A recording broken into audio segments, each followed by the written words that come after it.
ओम नमो भगवते वासुदेवाय। ओम नमो भगवते वासुदेवाय। ओम नमो भगवते वासुदेवाय। नारायणं नमस्कृत्य नरं चैव नरोत्तमं देवीं सरस्वतीं व्यासं ततो जयमुदीरयेत्। शृण्वतं स्वकथा शृण्वतं स्वकथा कृष्ण पुण्यश्रवणकीर्तन हृदयन्तस्थो ह्यभद्राणि विदुनोति सुविश्रुतं नष्टप्रायेषु अभद्रेषु नित्यं भागवत सेवया भगवति उत्तमश्लोके भक्तिर्भवति नैष्टिकी. So, reading from Srimad Bhagavatam, Canto 5, The Creative Impetus, Chapter 2, The Activities of Maharaja Agnitra, Chapter Overview. So, Om Ajnanatimirandasya Gnananjala Chakshur Unmitam Yena Tasmai Sri Gurave Namaha. Sri Chaitanya Mano Bhishtam Stapitam Yena Bhutale Swayam Rupa Kadamayam Dadati Swa Padantikam.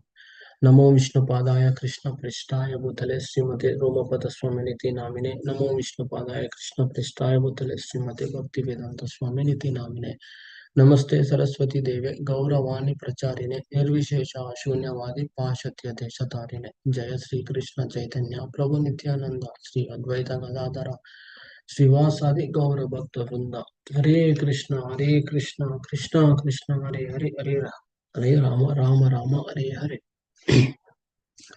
I humbly bow down and seek blessings from all the assembled Vaishnavas. Thank you for giving me an opportunity to purify myself. And please forgive me for any shortcomings or misinterpretations or any speculations. So, we have seen in the previous chapter, yesterday Mataji detailedly explained on the summary, the activities of Maharaj Priyavata. And in this chapter, chapter 2 is about the king Agnidra, who is eldest son of Priyavata. And we have seen in the previous chapter and also previous canto that Priyavata and Barhismati, the daughter of Prajapati Vishwakarma, begot 10 sons, in which oldest son is Agnidra, is the oldest son that we are going to talk in this chapter. And we also know that previously we have seen that this is like expansion from Swayambhava Manu, then Priyavata, now Agnidra, and in the future we will see next chapters like Nabi, Rishabdeva, Bharat, and etc. in the coming chapters and canto. And in the previous chapter we have seen the out of Priyavata had 10 sons. Out of 10, 3 are fully renounced in the early life and they become Paramamsas, and the remaining 7 sons were given the rulership over the 7 islands, dvipas of this earth, where Priyavata created 7 islands and he gave each and every island to the 7 sons, in which the eldest one, eldest son Agnindra got the island Jambudvip, which later divided among 9 sons that we are going to see at the end of this chapter. So that is about a brief background about this connectivity. So in the current chapter, it's detailedly explained about the Maharaj Agnidra's spiritual realization. And also, in this connectivity, Agnidra became the ruler of Jambudvip in accordance with Maharaj Priyavata's instructions. And he maintained his residence with the same affection a father feels for his sons. Once Maharaj Agnidra desired to have a son, and therefore he entered to a cave of Mandara mountain to practice austerity. Understanding his desire, Lord Brahma sent a celestial girl named Purvachitti to the place where Agnidra is doing the meditation. So, in this scenario, this chapter is having overall 23 verses, in which these are divided into 7 sections. The section 1, verse 1 and 2 talks about basically the dharma, duty, and austerity. We have seen about the dharma, varnashrama, and etc. in the previous chapter as well. But this is the knowledge transferred from father to son. So in this scenario also, Agnidra ruled the citizens based on dharma veksha mana, strictly according to the religious principles. So we have, and it is the duty The Prabhupada explained very clearly in the purports. It is the duty of the executive head of a state to see that the citizens strictly follow religious principles. The Vedic religious principles begin with Varnashrama Dharma, the duties of four Varnas and four Ashtamas. So, in this context, Agnidhara set a great example and performing austerity and meditation and also ruling the kingdom. But we know that in the current scenario, current society, we don't have those system at all. First of all, nobody has that knowledge, Vedic knowledge, and wherever you go, maybe in our corporate life or society, political life, etc., wherever you go, it's very difficult to find a great leader who can, so that we can follow him. In that scenario, Prabhupada is giving a lot of hope with this movement. The only hope we have is that Krishna conscious movement. That's the theme of this section one. The Krishna conscious movement is the only hope to save the world from such devastation. It is the most scientific and authorized movement for the actual welfare of the whole human society. So this section requires a lot of time in order to talk about this particularly, but due to the time constraints, that's the main theme of this section. Next, moving to the section 2, verse number 3 to 6, it talks about divine arrangement and the disruption of the meditation. Here, uh, Lord Brahma could understand Maharaja's Agnidra's desire because he is as powerful as Lord Vishnu. So he read the mind of Agnidra, and he uh, fulfilled the desire. So, in that context, Srimad Bhagavatam also says 1.1.1, Tene Brahma Hridaya Adi Kavaye. Lord Vishnu himself informs Lord Brahma of everything from within his heart, because in that scenario, uh, Brahma read the mind of Agnidra and pleased and sent the celestial human, because he had a desire for the son, because he need to continue the progeny. So he sent the woman from a higher planetary system, that is Apsara, named Purvachitti, to satisfy him. So here, Prabhupada clearly explaining that for a person who is seriously desiring to cross the material ocean and engage in transcendental loving service of the Lord, without any material motives, seeing a materialistic engaged in sense gratification, or seeing a woman who is similarly interested is more abominable than drinking poison willingly. So Chaitanya Charitamrita level point 8 also calling out, giving the same message. One who is serious about going back to home, back to Godhead, should not contemplate the attractive features of women and the opulence of rich men.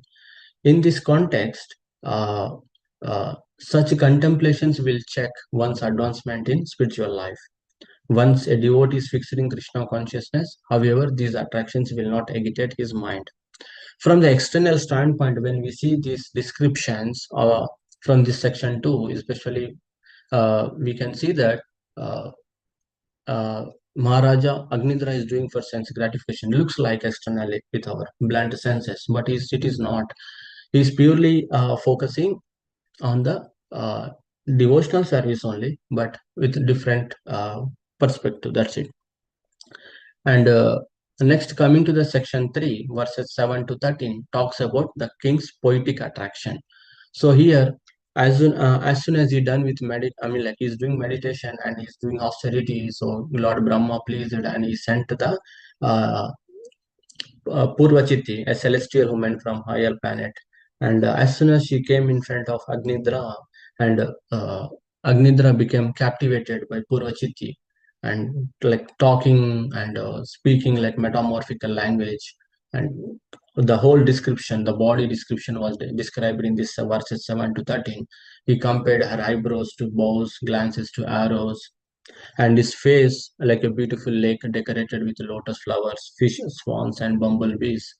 So everything in that scenario here, he explained the whole description in a very poetic attraction, in a loving feeling, and finally he expresses his desire that he want to become uh, her husband. So next, section 4. talks about verses 14 to 15, that is acceptance and union. In the as soon as he expressed his desire respectfully with a motivation that what he wants to do exactly, then finally, because he came from higher planetary system, but sent by Lord Brahma, and Purvachiti smiled at her face, at his face, and accepted the king Agnidra. So in that way, they both united. In this context, Prabhupada was explaining in this section, especially importance of marriage and devotional service is very, very important. Like a suitable wife helps any husband to perform penances and austerities in household life if both of them are on the same elevated platform. Spiritual understanding is very, very important between wife and husband, so that they will stay together, they will grow together, they will do the devotional service nice way, so they can please the Guru Krishna nice way. Without spiritual understanding, husband and wife cannot be equally situated. At that time, there will be a lot of discrepancies within the